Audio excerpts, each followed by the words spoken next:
Okay, so the woman who shopped.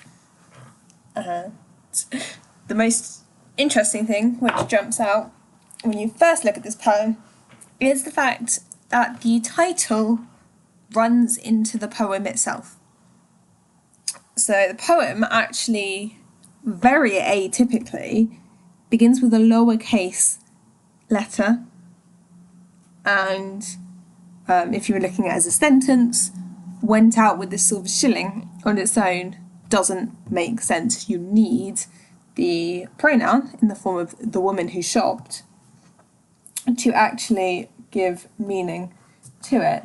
And through that, Duffy quite literally includes the title of the poem in the poem.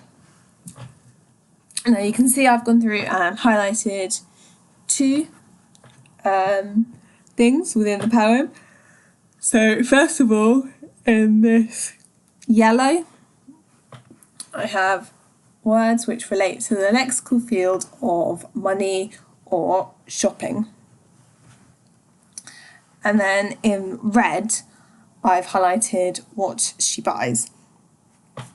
And like I've talked about in previous poems, this is what I would call an exponential poem because it sees her purchases grow bigger and bigger. So I have talked about the idea of an exponential poem, which also applies in work and in tool especially. And I really think it fits into the woman who shopped because she goes from buying an apple, which realistically probably cost her a few pence, up to buying swimming pools, caravans and saunas. And I haven't actually looked at buying any of those recently, but I think they're moving into the hundreds and the thousands, or possibly more than that, depending on how big you want your swimming pool or caravan or sauna to be. And another thing to notice is that we start with a silver shilling. And although this poem was published in the collection in 2002, it begins by being set before 1971, because it wasn't until it was in 1971. Oh, sorry, spelling exponential wrong. It was in 1971 that currency in Britain was decimalised and we lost the shilling. So, I mean, Duffy would have been about 16 when currency was decimalised. So for most of her life it was decimalised, but she would clearly remember the time when it was a silver shilling.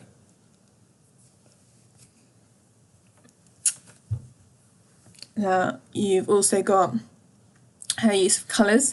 So silver has positive connotations, it suggests value, it suggests precious, and it suggests shiny. So it automatically leaves money or puts money as a positive.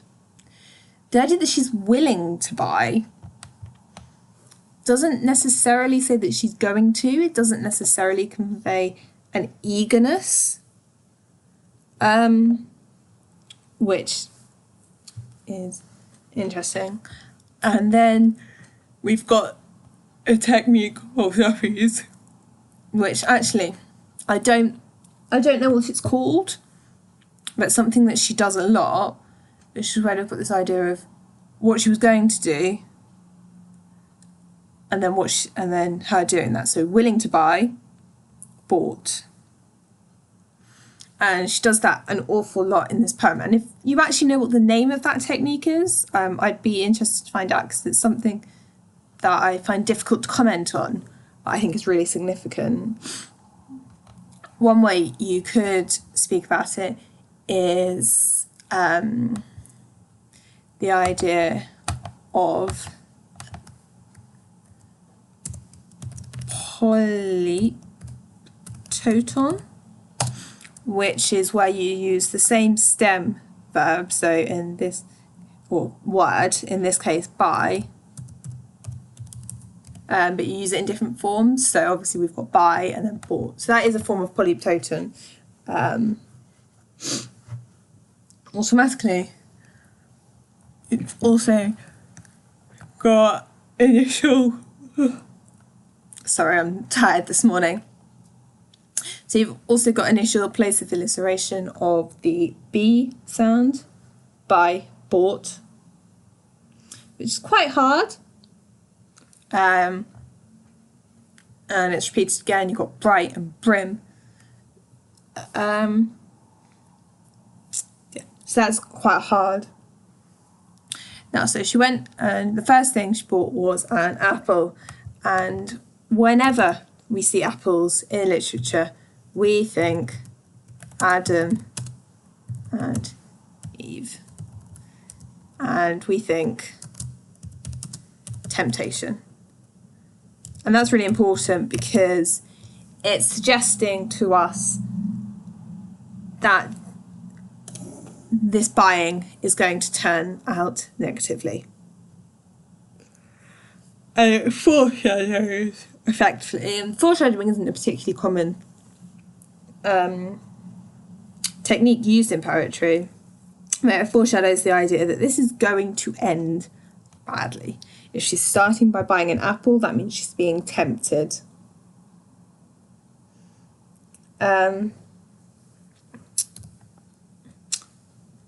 It also, looking for another intertextual link, so first of all you've got the Bible, which we just talked about. Sorry, my spelling's atrocious today. But also, just interesting, Snow White. Because Duffy does often reference directly, or more often indirectly, fairy tales. And I particularly think it links to Snow White when it's read as first love's heart, because clearly what we have in Snow White is her being brought back to life by her first lover. Because when she kisses, well, it depends which version you're looking at, but his kiss brings her back after she's eaten the poison apple. We've got a double simile, red as first love's heart, bright as her eye. Similes are quite typical of Duffy, this idea that she needs to use figurative language to be able to express herself. And then you've got the fact that she had plenty of change, so she automatically purchased a hat with a brim. And so we're already seeing from this first stanza the temptation that she's bought an apple and now she wants to buy more. And you've potentially got significance in the fact that she's buying a hat with a brim. It's quite a traditional female image. In fact, ridiculous as it sounds, there was an argument when women were fighting for the vote in Britain. And so this was said by Rowland Hunt, MP for Lidley, that effectively women couldn't become members of Parliament or even potentially vote because they wear hats. It's clearly quite a ridiculous idea, but it's a genuine thing that Rowland Hunt said. That just shows how much of a female tradition wearing a hat is. And And then that she walked with a suitor under its shadow. Well, you've got the idea that the hat's got quite a large brim, potentially hiding. And she's walking with a suitor, and she does this immediately after she's just started buying. So the suitor is already linked in with the idea of money and that lexical field. And she walked with the suitor and she ditched him. So again, we've got this polyptoe. Well, it's not even, sorry, it's not polyptoe, but this change of tense. Yeah, this change, ditched him, which is very casual. And again suggests that he is little more than a possession. Going into the second stanza, she saved a pound, a fiver, a tenner, accumulation. And the idea of a fiver or a tenner is just when we move through time, those weren't terms that would have been referred to really before decimalisation. So moving forward in time, and she's becoming more adventurous because she's starting to haggle. She's not happy to just pay something. She wants the best price. She's quite tough. So you've got the dancing dress, which is down to a snip. Obviously, the double play on words and the idea of dance down to a snip, playing on the idea of the material being cheap. And she's spending the remainder on shoes. So you've got three things: the hat with the brim, the dancing shoes, and the shoes, which are all really typical of ideas about female shopping. So, because they're all items to do with beauty, the idea of accessories. She's dancing from the house down the street, suggesting that shopping gives her pleasure. And tapped down to the centre of town where the sales had commenced. So it's like she's got an excuse to buy. It's only then that she applied for a job, and she's only applying for the job for the wage and the bonus. It suggests her only reason is selfish want. And that's really highlighting the degree of consumerism we have in society, and potentially criticising capitalist ideas that we have, that the only reason you would have a job is to earn money. And automatically she's buying it, she's blowing it on clothes. So just underlining this idea of being a typical female. In many ways, Duffy is conforming to the stereotype of a female in this poem, with what she's buying at first. And they're also still quite small things. They're quite normal. You then got the change, so she got the job for a wage and the bonus. And then we're back in with the idea of a suitor. So she wanted a wedding dress. And because she wanted a wedding and a wedding dress, she wanted a groom. So it really devalues love. The wedding and the wedding dress, it's suggested, are just part of her shopping addiction. And there's no implication that she actually has any love. It's as though money devalues love. And she married him, so as soon as she married him, she wanted a honeymoon and went on one. And even when she's on the honeymoon, she's not looking at her love, she's looking at the gold of her ring. So her focus is on money and value.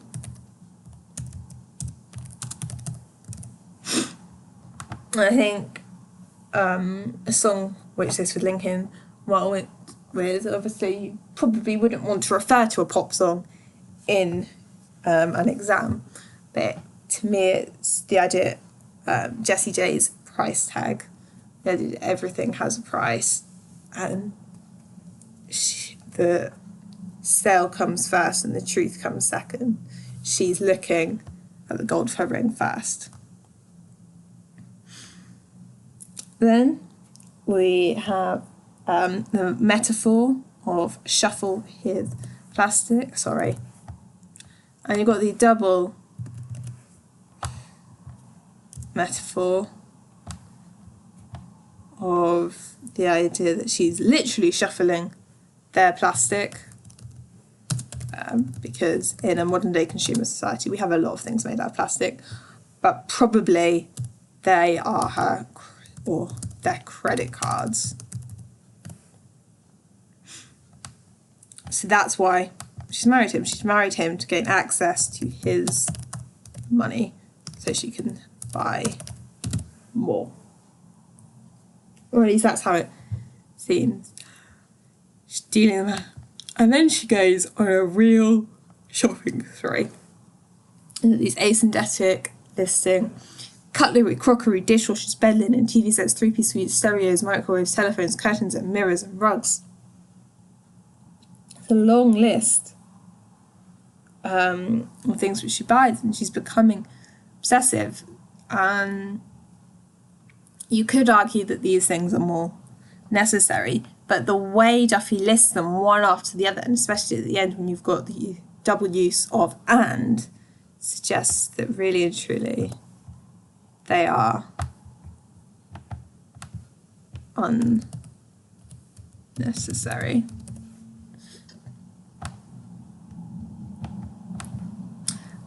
What she's learnt to do is she's learnt to ignore cost, and this is again a potential criticism of society, and how so many people buy without thinking where the money comes from.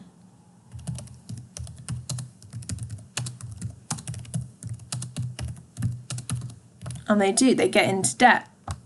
Many of them, what she's done, fix up a loan.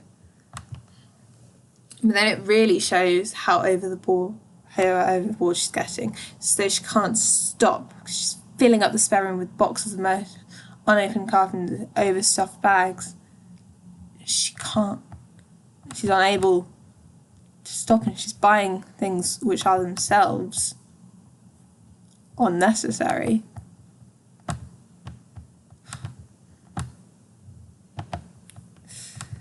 Oh, sorry about this.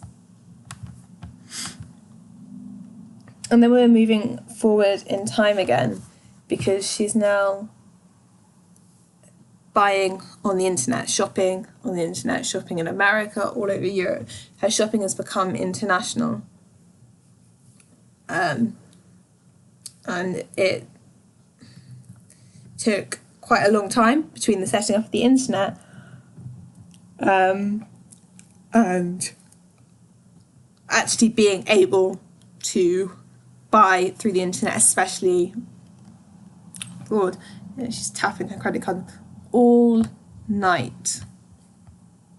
So really and truly, she is a shopaholic. So that she's obsessed that she's shopping rather than sleeping.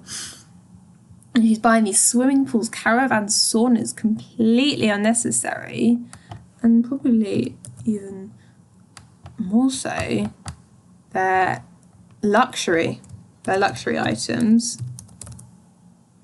They're sort of marks of status, but she's buying them for no reason. Because when they arrive, they just stack up on the lawn. She has nowhere to put them.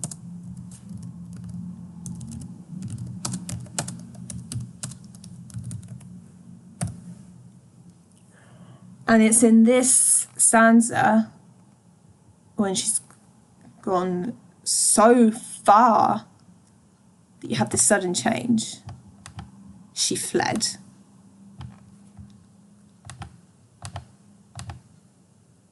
And it is quite a big change. But it's in the middle of a line, in the middle of a stanza. So it's not privileged in any way, but it changes the entire poem. Because up until this point, it's all relatively positive. And after this, quite negative. Took to the streets is suggesting that she's homeless. When we were discussing this in class, we actually wondered, why does she flee? This isn't a novel, so you don't want to be going into too much background detail. But we did wonder, is it that her partner is throwing her out? Is it that he's saying you've got to stop? Is it that she's lost her house because she's spending too much money and she can't afford the rent or the mortgage? As I say, because it is a poem, you don't want to go too much into that, but it is worth thinking about. And the place that she runs to is where the shops are. She seeks comfort in the shops. And that could be Duffy underlining how actually we've become reliant on materialism. The idea that when we don't know what to do, we will turn to shops. And this is even though it's suggested that it's buying excessively which has caused her problems. She still turns, and perhaps there's also a criticism in this of the lack of support networks we have.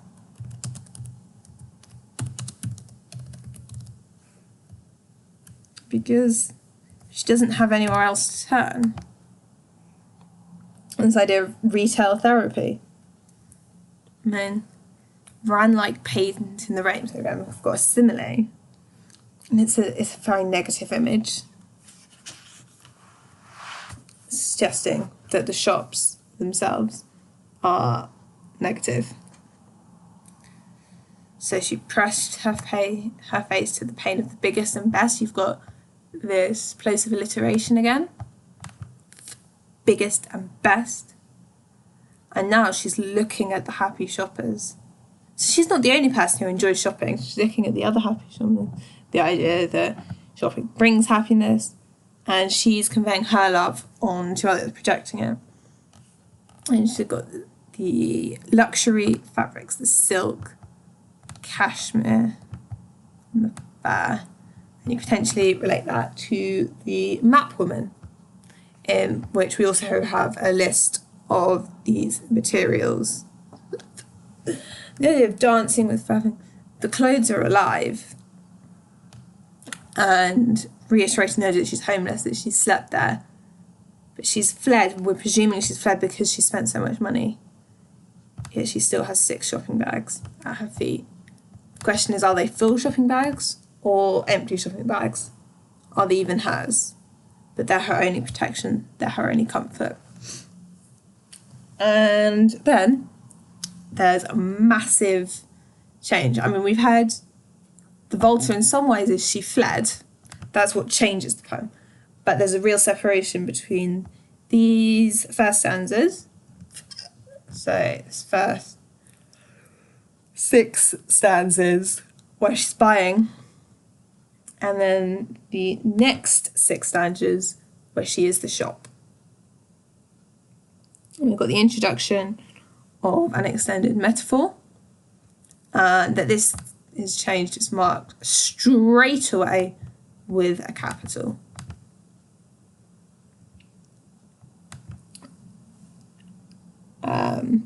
And in my collection at least, there are 3 stars which come between these 2 sections of the poem.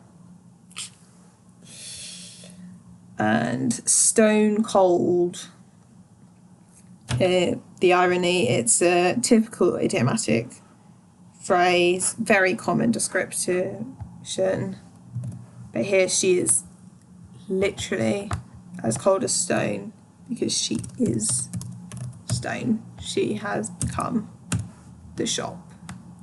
She is stone. But she was stone. And that they contrast, because stone doesn't wake up. It was concrete and glass. So she has been dehumanized by capitalism and consumerism. And obviously this is hyperbolic. You could call it aginatum, which is effectively when you take something and you push the hyperbole beyond the possible. Clearly it's not possible for us to actually become a shop. So her eyes, windows squinting back at the light, her body has merged in with the shop. And similarly to the map woman, her body is the extended metaphor. So that then brings in the postmodern theme of female bodies. And the idea that her thoughts are neon, that also links in to the lack of privacy that we have in society in some ways. To some extent it's our choice, use of social networks. It's so that, yeah, her thoughts are flashing for everyone to see, but they're flashing on and off. They're inconsistent. She doesn't really know what to think. She seemed to be kneeling. There's suggestion of prayer and submission. Is she submitting to the shop? Potentially begging, asking to be freed. And we have got the continuation of run-on stanza, so she's kneeling or squatting. And kneeling instead of submission, squatting sounds quite uncomfortable. And then, as in Tall, where we thought there was a slight link to Alice in Wonderland, you could connect the next stanza, so stanza 8 to Alice in Wonderland. The idea first of all. So her shoulders broad and hunched, her hands huge and part of the pavement. So she's not even fully the shop, she's partly the pavement as well. As she looks down, her skirts were glass sores, opening and closing. Now that we're starting to get into sexual imagery.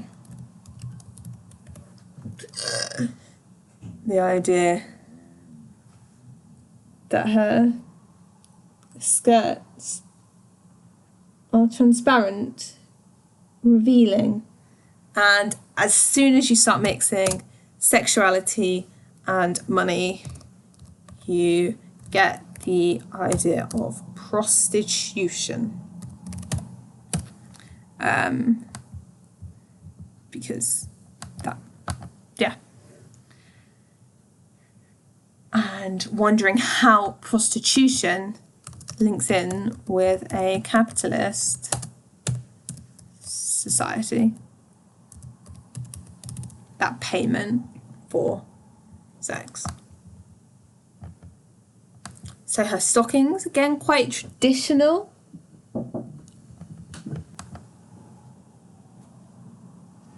But everything in the shop is now belonging to her. So her shoes were lifts. Potentially relating to high heels, I wondered. But also these are her skirts, her stockings and her shoes. Obviously they're items of clothing rather than being her body. And you've got the going up, going down, which is quite monotonous. Possibly a reminder of old lift attendants.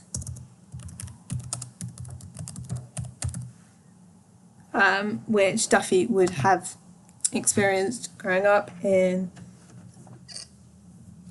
the 60s, 70s, possibly some stores into the 80s, especially big department stores.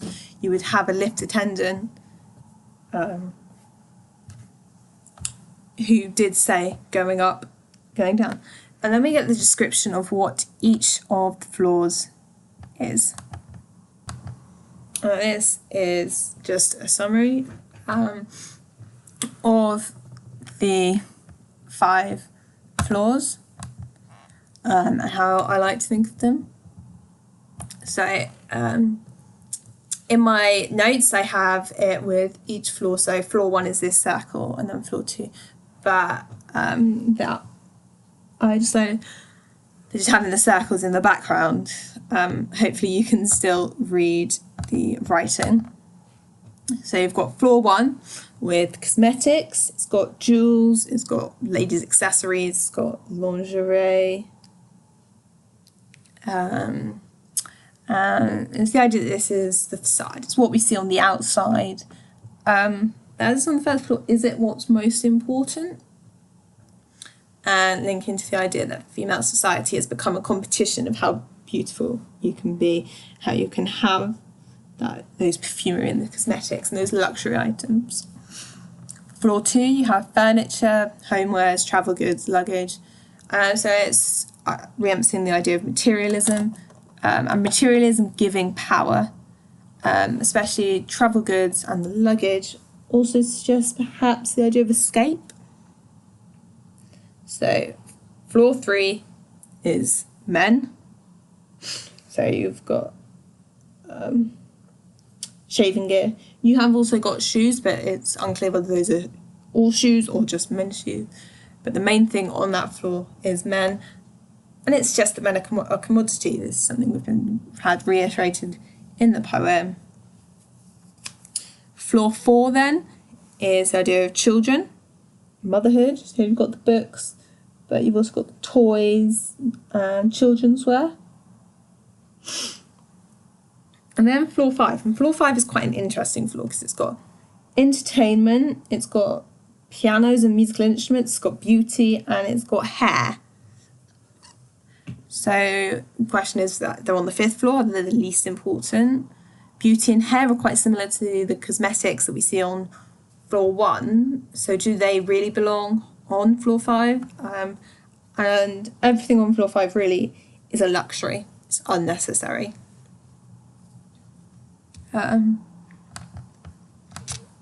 Interesting. So her ribs are carpeted red. So now we've moved away from her clothes being part of the store to her actual body being part of the store. And it's her ribs, her lungs, her gut. Very internal. And it's very intimate. And the idea that all this is on display to the public, especially. So her gut hung with fat pink hams, cranberry cheeses. It's quite disgusting, actually. But also these cheeses, the fruits, the wines, truffles, caviar. It's quite posh, quite foreign, it's high society. And she loved her own smell. And I was thinking, is she actually accepting is she accepting this? Does she like it? If she's loving her own smell, does that mean she like this mix of the sweat and the Chanel? Internal rind, sibilant, assonant. And yes, it's focused on the fact that everything's fine because she's got that perfume. Having some Chanel makes everything fine. And she's loving the crowds, jostling and throwing her bone. Loved the credit cards swiping themselves in her blood. Loved the shape. But anaphora, she loved. And it's quite disturbing. Sorry. This idea that she's loving these things, because ultimately it feels like she's being oppressed and she's accepting that oppression. That it's in her bones, it's in her blood, it's internal, it's part of her, which is quite trapping. And the imagery gradually gets more and more, I suppose, uncomfortable. So you've got the changing rooms of her heart, a suggestion that it's the most important thing for her to try on clothes, that's her centre of emotion, the changing rooms, the idea that people keep changing men as well, the rooftop restaurant, and these two lines, the dark basement under the lower ground floor where juggernauts growled, unloading their heavy crates. And it just screams sexuality. The idea that this is, if it's the dark basement, it's relating to her private areas, the down below areas. It's, yeah, juggernauts as lorries, but you've also got ideas of sperm, and it's really, really uncomfortable when you're taking all this meaning from it. It's so sexual, so sexually charged, and it is, again, this sexuality and how that links into a capitalist society. It moves off to some extent. It becomes less intent with the sky unwrapping itself. You've got personification ripping itself, but you've got nature being destroyed. Nature being destroyed by capitalism. And she would have a sale and crowds would queue overnight at her cunt. Vulgar, it's offensive, it's derogatory. It links it in with other poems in which she swears. So, for example, Beautiful, where Princess Diana is referred to as a cunt. And it suggests the exploitation, really, which has been induced by capitalist society and by our focus on money and how the use of money exploits, and again linking that in with prostitution. And then you've got this last line, and this last line, it reminds me of the last line in Tall.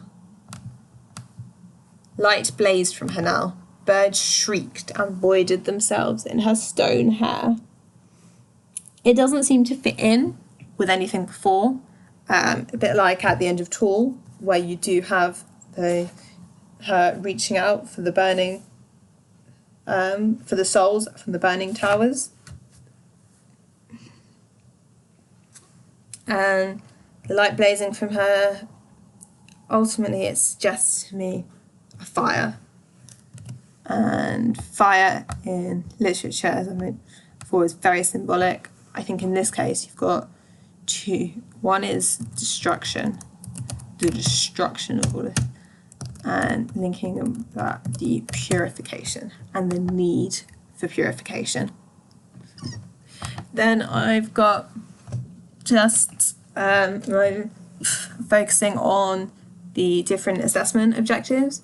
Now I believe, although I'm not 100% sure, that these assessment objectives are the same for all A-level exam boards, but certainly these are the assessment objectives for AQA. The only bit I want to talk through is AO4. I've got this list of text, because I think that's the least self-explanatory. And each of these texts links to the woman who shopped in a different way.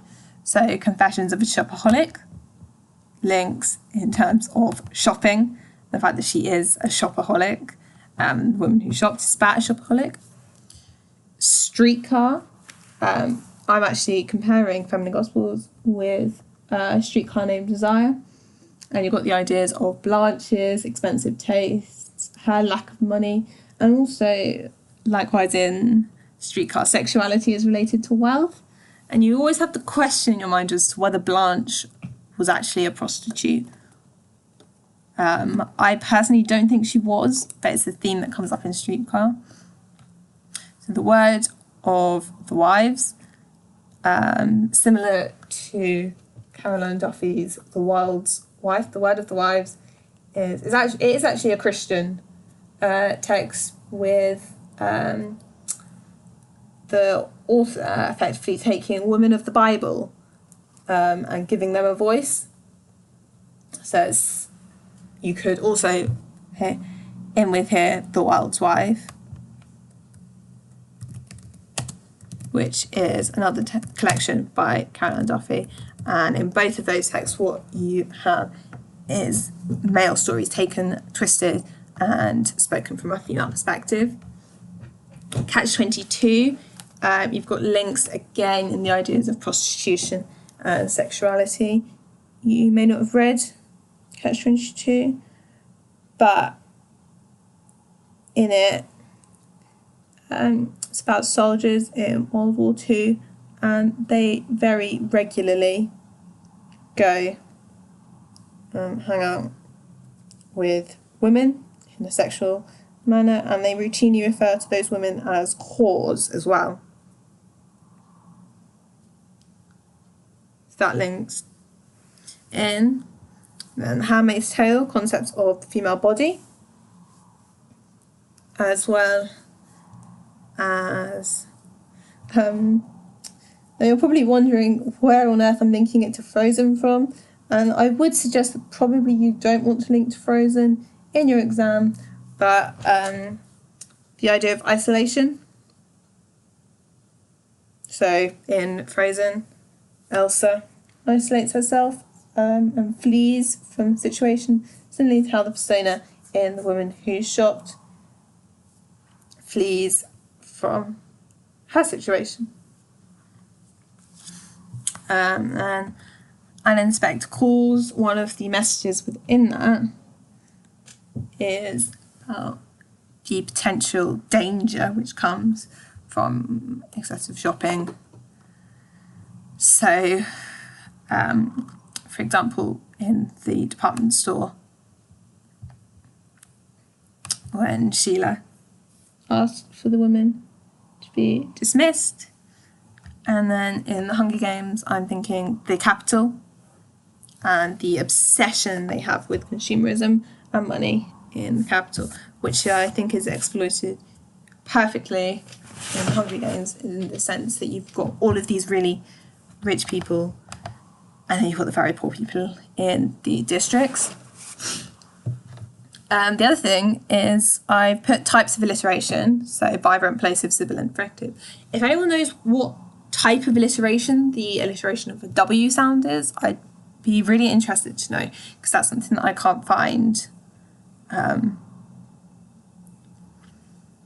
yeah, I hope that if you pause the video and look through these assessment objective ideas, that you'll find them useful. Some of them are things that I've already been through, just sorted into which AO they fit with, and I really hope this video has been useful on the women who shopped. So thank you for watching, and